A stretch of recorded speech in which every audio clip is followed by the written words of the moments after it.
나 같은 죄인 살리신 주의 놀라워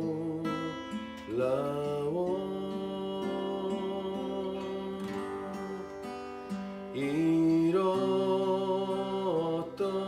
생명 찾았고 광명으로 걷네. 큰 죄 악에서 거지신 주의 고마워.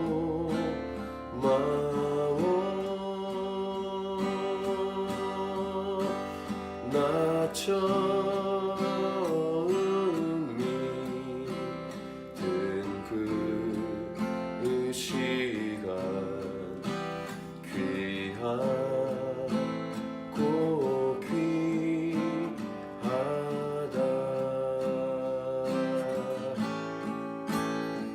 이제껏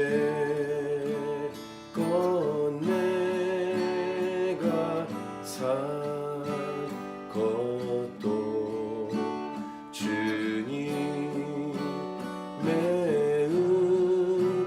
은혜라. 또 나를 찾아보 모양에 인도해 주시리.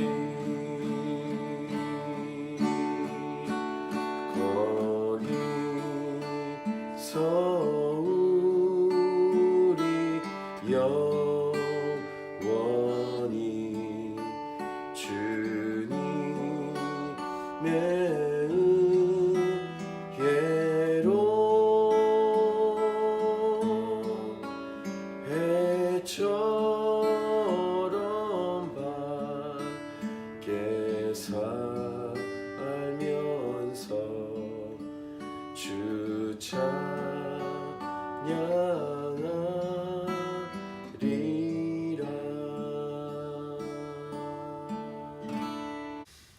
어제 본문에서 자신이 사도가 된 것은 사람에게서 난 것이 아니라고 처음 인사말에서 바울이 말했습니다. 이러한 사도 바울의 본인의 사도성에 대한 내용을 오늘 본문에서 계속 말하는데, 그 내용은 자신의 간증입니다. 자신의 간증. 이 간증의 핵심은 자신을 만나주시고 살려주신 복음이신 예수님, 이것이 간증의 핵심이고, 보통 간증이라고 할 때 이 복음이 빠지면 간증이라고 할 수 없을 것이죠. 이 사도 바울의 간증에는 반드시 예수님 만난 사건, 이 복음이신 예수님이 들어가 있는데, 이 간증은 쉽게 말하면 자신에게 행하신 하나님을 드러내는 시간이다, 이렇게 말할 수 있고, 그 제대로 된 간증은 선교와 전도의 역할과 통로를 할 수 있게 됩니다. 그래서 간증 안에, 오늘 이 사도 바울의 간증 안에 복음의 정수가 동일하게 들어가 있다라는 것을 알 수 있습니다. 그래서 먼저 첫 번째 메시지로 정리한다면, 진짜 복음이란 사도 바울의 간증 내용에 있는 것처럼 사람의 뜻을 따라 된 것이 아니라 오직 예수 그리스도의 계시로 말미암은 것이다, 이렇게 정리해 볼 수 있겠습니다. 자, 11절 12절 같이 읽겠습니다. 형제들아, 내가 너희에게 알게 하노니 내가 전한 복음은 사람의 뜻을 따라 된 것이 아니니라. 이는 내가 사람에게서 받은 것도 아니요 배운 것도 아니요 오직 예수 그리스도의 계시로 말미암은 것이라. 네, 이 부분을 사도 바울이 강조하면서 말하죠. 사람의 뜻을 따라, 사람을 통해 된 것이 아니라 예수님의 계시로 말미암은 것이다, 이렇게 선포하고 있습니다. 이 선포를 한 다음에 사도 바울이 자신의 이야기를 나누는데, 저와 여러분들도 구원 간증, 세례 간증 이런 것을 다 써 보았고, 구원 간증이라는 부분은 우리가 이렇게 1대1 공부를 통해서도 제가 많이 알려드렸는데, 간증의 첫 번째 나오는 내용은 뭐냐면 예수님을 만나기 전에 나는 어떠했다, 이 내용이 들어가야 됩니다. 예수님 믿기 전에, 만나기 전에 어떠했다. 사도 바울도 이 내용을 씁니다. 처음 부분에 13, 14절 보시면, 내가 이전에 유대교에 있을 때 행한 일을 너희가 들었거니와 하나님의 교회를 심히 박해하여 멸하고 내가 내 동족 중 여러 연갑자보다 유대교를 지나치게 믿어 내 조상의 전통에 대하여 더욱 열심히 있었으나, 이렇게 사도 바울이 예수님을 믿기 전에 어떤 상태였다는 사실을 고백을 하고 있습니다. 이 다메섹 도상에서 예수님 만난 다음에, 그러면 그 다음에는 어떻게 사도 바울이 살았는가, 이 부분이 사도행전에는 나와 있지 않은데 오늘 본문에는 나와 있습니다. 15절부터 17절을 보시면, 그러나 내 어머니의 태로부터 나를 특정하시고 그의 은혜로 나를 부르신 이가, 하면서 예정에 대한 얘기를 합니다. 어머니의 태로부터 나를 특정하시고, 에베소서 같은 경우는 그 전부터 하나님이 예정해 주셨다, 이런 내용도 사도 바울이 말을 하죠. 그리고 16절 앞부분은 부르심에 대한 내용을 말합니다. 사도 바울을 바울되게 한, 그러니까 사도 바울되게 하신 하나님의 뜻, 하나님의 계획은 무엇인가, 예수님 믿고 어떠한 삶을, 어떤 사역을 하며 살아갈 것인가에 대한 부르심 내용을 얘기하는데, 16절 앞부분, 그의 아들을 이방에 전하기 위하여, 즉 예수님을 이방인들에게 전하기 위해서 자신을 부르셨다. 그러니까 자신의 부르심을 분명히 알고 있는 사도 바울의 모습을 볼 수 있습니다. 그러면서 그를 내 속에 나타내시기를 기뻐하셨을 때 내가 곧 혈육과 의논하지 아니하고 또 나보다 먼저 사도된 자들을 만나려고 예루살렘으로 가지 아니하고. 지금 무슨 말입니까? 가족들도 만나지 않고 또 예수님을 먼저 믿고 리더된 교회 리더들을 만나려고 가지도 않고 아라비아로 갔다가 다시 다메섹으로 돌아갔다, 이런 고백을 합니다. 그 밑에 보시면 이 아라비아 광야에서 3년 동안 머물러 있었다는 것으로 알고 있습니다. 즉 하나님과 1대1로 만났던 기간을 사도 바울은 가졌던 것입니다. 마치 모세가 40세까지 궁중에 살다가 애굽으로 도망쳐서 40년 동안 미디안 광야에서 양을 치며 살았던 기간과 비슷합니다.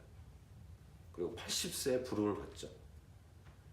그러니까 모세에게 40년이라는 기간이 필요했던 것처럼 이 사도 바울에게 3년이라는 기간이 필요했던 것입니다.